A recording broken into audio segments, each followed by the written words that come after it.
Now, fast forward to the Crew League. How did the original idea for season one come about, and how was season one different from the original concept idea? Yeah. So the Crew League was years sort of in the making, right? Because if you really think about what the Crew League is, it's not like we reinvented the wheel, right? We just executed it very well. Originally, the Crew League was sort of like a battle of crews without the celebrity aspect, right? It was like a group of friends. We all play basketball. I play in many different circles here in California that are entertainment related, right? Like we have a game that we play on Tuesdays at the Weekends house. You know, name dropping, but factual, right? We have a game Saturday. We have a game Saturdays where we play at, Party Next Door's house and just different like games. And a group of managers of ours were like, yo, like, let's just do like a management group battle, like a competition.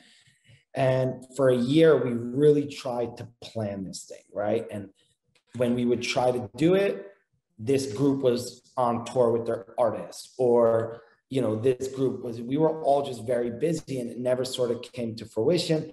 That's sort of where the logo came from, which happens to be me at 11 years old. And the idea we just never were able to execute because we were all so busy, right? Then the pandemic hit, right? And when the pandemic hit, it's not like I was like, let's do the Crew League, right? Everybody had to like reinvent their business models. And all of the managers, especially in the entertainment industry and the artists, had nothing to do, right? We were playing basketball, we were on social media. So we started playing more aggressively. And I remember distinctively being at the Weekends house in Calabasas. And it was like a very intense game. And, we went up for a shot and blocked a shot of, our greatest entertainer of all time. And I just remember like, man, like, this is so cool. Like if the world could see like that, the greatest entertainer of all time gets his shot blocked, or vice versa, not specifically to him. It's so cool. And I just remember coming home and I'm like, yo, we're going to do this. Right.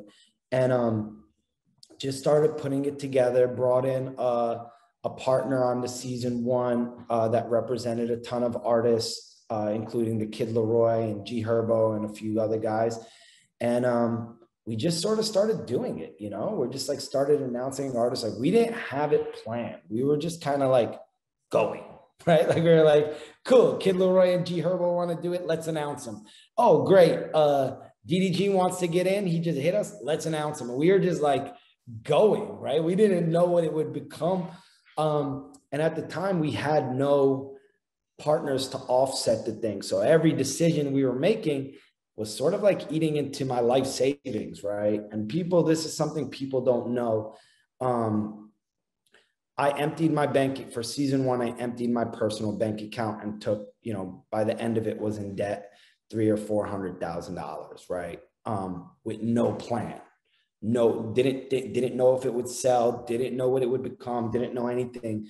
And, basically took the biggest risk of my life. Like had I not been able to find a buyer, and had we not been able to find this lane, my life would be very different right now, right? It would be trying to get out of debt, out of a big debt, like not a college loan, like a big debt.